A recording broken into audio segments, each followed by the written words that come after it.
Hey there, Magic One. Just before we get into your tarot reading, I wanted to jump in super quick, I promise, just with a few announcements for you. Should you want to arrange a personal reading or healing for yourself, you can do so at any time by either clicking the link to my website down below or visiting wildlotustarot.com.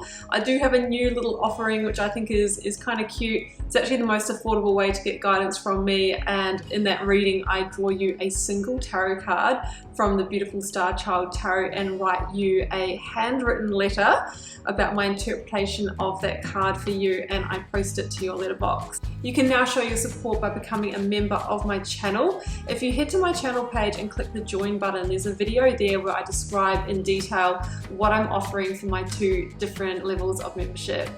Don't forget, the doors are always open to the initiation. That is my immersive Learn Tarot journey. You can sign up at any time and receive lifetime access to all of the learning materials, videos, online learning modules, practices, and in that course I am teaching my signature process to learn how to read tarot, not just from the head but from the heart, and go beyond the traditional card meanings, and how to put it all together and thread it into a story as well. So that's available at any time. I'll also link that down below for you. You can find me on Instagram if you'd like to stay connected and hear a little bit more about me. You can find the link down below, or you can find me at wild_lotus_tarot. I would love to have you over there with me as well. Till next time, sending you so much love and magic. Let's get on with your reading.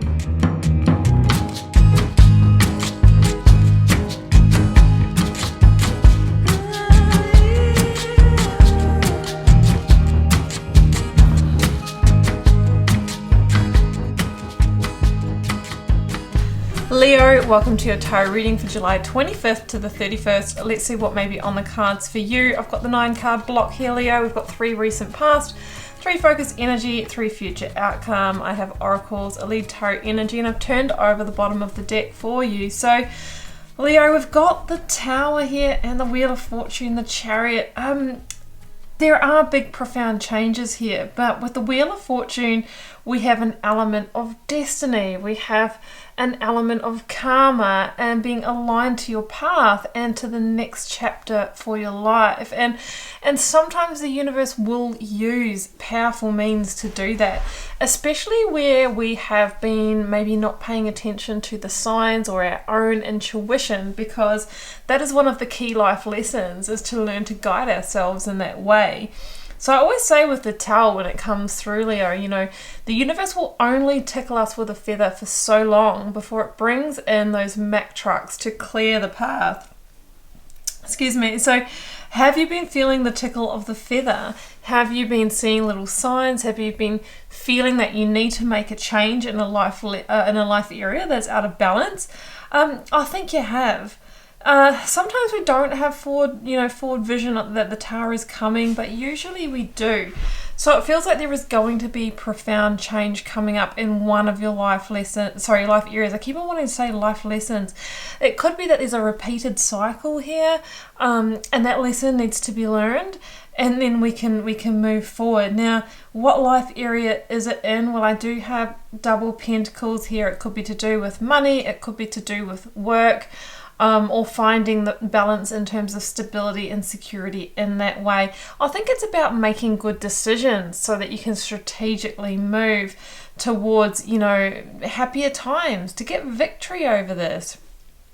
So I've got the initiation card here. I'm like, what are you being initiated into, Leo? What are you needing to be initiated into? Is it, making good decisions for yourself? I'm definitely feeling that. Is it paying attention to the signs and not repeating the same cycles? It really feels like you are being initiated into another level or another layer of life through this transition or through this Tower, okay? Then I've got the non-duality card, which says, let your authentic humanity shine forth while also bowing to the inner divine. You can become fluent at doing both. So maybe that's part of your initiation, really awakening to the fact that you are a spiritual being having an earthly experience, not the other way around. And, that you're embracing that truth, okay? There is a spiritual element here as well.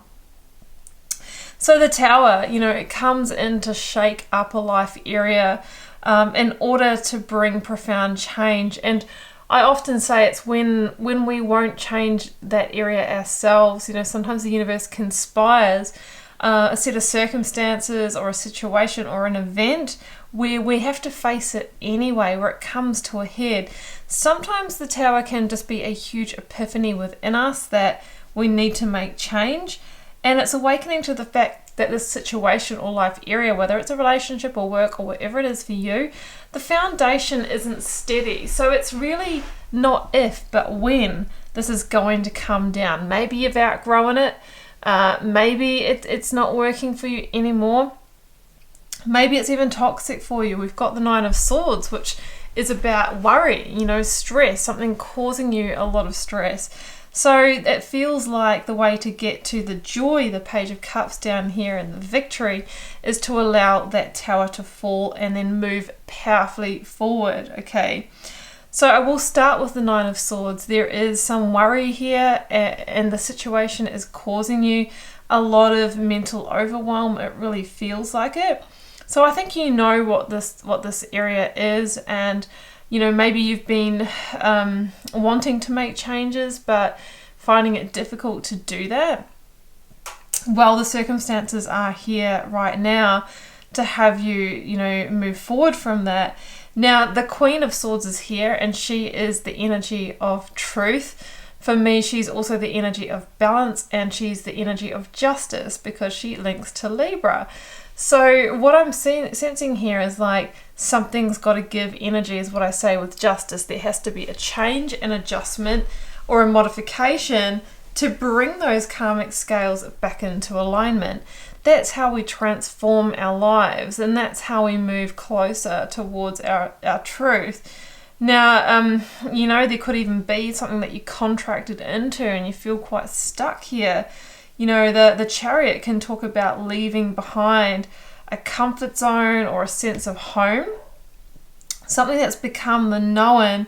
So that's why we really have to have that strength, courage, and determination to set new intentions and then follow through with the action and the good decisions. I kind of feel like you've got yourself into something. You got yourself into something, and it might not have been until you were sort of in it that you woke up and went, gosh, that's right, I'm in this situation again. Oh, I can't believe I fell into this again.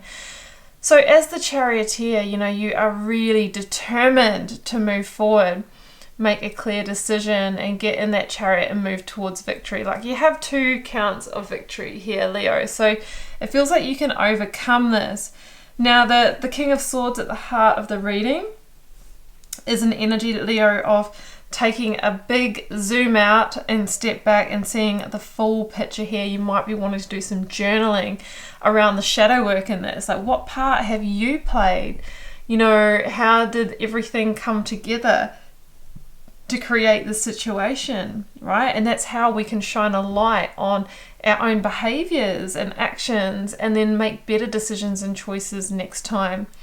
The King of Swords is an Aquarian energy. It might be somebody that you're dealing with. I also have obviously Libra with the Queen of Swords. I have Cancer with the Chariot. So you may or may not be dealing with one of those signs. So the King of Swords is also about this determination to take a sword to what's not working and then hold a firm boundary. Sometimes we need to, cut out some roots or slice the base of the tower off in order to bring ourselves into balance. I also feel in this situation, Leo, that you have not been getting fair dividends, or whatever that means to you. That's the word that's coming through, whether that's money, receiving emotional availability, reward, recognition, whatever it is for you. I kind of see these beggars here being the beggars of life, with somebody else in control, somebody else in the emperor mode, somebody else, building the reality around them. And it's time for you to have the clarity and the vision of the King of Swords, who has the ability to make very strategic moves, right? Play that game of chess to turn that wheel of fortune. I'm also a believer that we are the ones that turn that wheel of fortune by making different decisions, but sometimes it takes a tower to get there. So the Magician is here, Leo, and this is a card of action. Again, this is an active week. It's not a time to just be kind of mulling it over or reflecting. The Magician might mean, especially with the King of Swords, that there is a communication that needs to be delivered. Maybe you need to express where you're at, your decision, your position on something, your truth, right? The outcome, maybe a verdict. So that communication or that action unlocks new potential within yourself and within your life. And the Magician really says that you have all of the skills, the tools, the resources. What you need is within you. So what is waiting is really, Leo, the action. So I've got the Page of Cups, the Three of Pentacles, Wheel of Fortune down here, and I think there's pleasant surprises waiting for you, okay? The Page of Cups for me can be an unexpected new direction that feels so much more joyful, playful, positive, creative, unique, in alignment for you than the previous energy. You might be coming together, Three of Pentacles, with a new team or new people, learning a new skill, building on something, developing in some way. But the Three of Pentacles for me is also the earthly realization of the Empress, right? And she's the one that births our creative vision for our lives. So it feels like through this Tower moment, you can get back onto purpose of building that life by design that you truly wanted. And that is a Wheel of Fortune moment where our fate literally changes, where we swap timelines, just like a train, can switch its tracks and head for a different destination. The decisions and communications that you make and speak can change your course as well, okay? That's why I say the words are the spells we cast, because when we speak something into reality, it becomes real. The universe organizes and conspires around that to make it real, and then before we know it, we believe our words and we're heading in a new direction. So I feel that you have the opportunity here, Leo, to change your timeline in life, meaning you're heading for a new station, and it all comes by making a good decision, taking action and communicating it, because that is what's going to have you come out of a period where you might have been stuck, or you might have been stressed, or you might have been in a struggle, and actually move towards a victory here. So let's get one more, Leo, for that outcome. We've got the Ace of Swords. Well, what else do we need? The Ace of Swords is one of the biggest cards of victory in the tarot. The Chariot is as well. The Six of Wands is. It's all over this reading, and it's a new beginning. It's a victorious new beginning that comes through having that crystal clear clarity, and then using that energy. And yes, of course, that can also be a breakthrough moment. It says this is a major turning point for you, a Wheel of Fortune turning moment. So that's what I have for you, Leo. I hope you enjoyed this channeled tarot message, keeping in mind it's a general reading for the collective. General readings may or may not resonate for you every time, and sometimes not the full reading as well, but do drop me a comment if you're called to share, as I love connecting with you over there. Please hit subscribe. That is the energy exchange between us that keeps the readings coming, supports the channel, and lets you know when I post new videos. Wishing you so much love and magic for your week, Leo. Do take care. Bye for now.